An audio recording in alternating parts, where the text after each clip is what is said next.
শঙ্কা, অবিশ্বাস, চারিপাশে ফিসফাস। বন্দুক নয়, ব্যাটে বলের যুদ্ধ। তবুও প্রশ্ন, শেষ পর্যন্ত ২২ গজে দেখা যাবে তো মহাদেশীয় শ্রেষ্ঠত্বের লড়াই? পেহেলগামে হামলাকে কেন্দ্র করে পাকিস্তান ভারত উত্তেজনায় সে নিশ্চয়তা বাড়ছে আরও। তবে এসিসি সোনার ডিম পাড়া হাঁস, যে এশিয়া কাপ থেকেই এশিয়ান ক্রিকেট কাউন্সিল পায় আয়ের প্রায় পুরোটা অর্থ। যে কোনো মূল্যে তাই টুর্নামেন্ট হওয়া চাই। তার উপর ডোনাল্ড ট্রাম্পের মধ্যস্থতায় চিরপ্রতিদ্বন্দ্বী দুই দেশ যুদ্ধবিরতির ঘোষণায় গলতে শুরু করেছে বৈরিতার বরফ। সূচি অনুসারে চলতি বছরের সেপ্টেম্বরের দ্বিতীয় সপ্তাহ থেকে মাঠে গড়ানোর কথা এশিয়া কাপ। ৪ বছরের জন্য টুর্নামেন্টের সত্ত্ব পাওয়া সনি স্পোর্টস নেটওয়ার্কও ইতিমধ্যে শুরু করেছে প্রচারণা। ভারতীয় গণমাধ্যমও বলছে, যথাসময়ে এশিয়া কাপ আয়োজন নিয়ে আপাতত নেই কোনো দুশ্চিন্তা।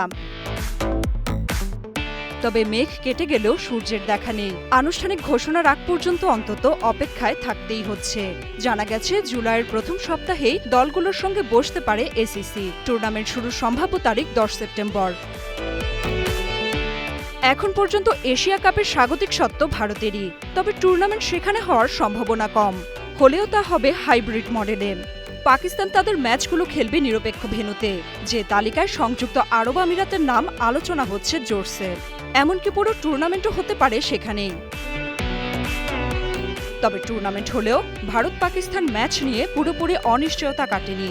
যদিও এসিসির সঙ্গে সম্প্রচার সত্ত্ব পাওয়া সনি স্পোর্টস নেটওয়ার্কের ২০৭১ কোটি টাকা চুক্তিতে স্পষ্ট বলা আছে, প্রতিটি আসরে অন্তত দুটি ভারত পাকিস্তান ম্যাচ থাকবে। তবে সনির প্রচার করা প্রমোতে সূর্যা কুমার যাদব, নাজমুল হোসেন, শান্ত আল লঙ্কান, চারিত আসলাঙ্কারের ছবি থাকলেও নেই পাকিস্তানের কেউ। তবুও ভারতীয় গণমাধ্যমের দাবি, শেষ পর্যন্ত একই গ্রুপেই থাকছে দেশ দুটো।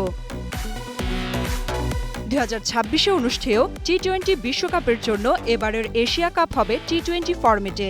৮ দলের এই টুর্নামেন্টে স্থায়ী ৫ সদস্য ছাড়াও অংশ নেবে ওমান, হংকং আর সংযুক্ত আরব আমিরাত।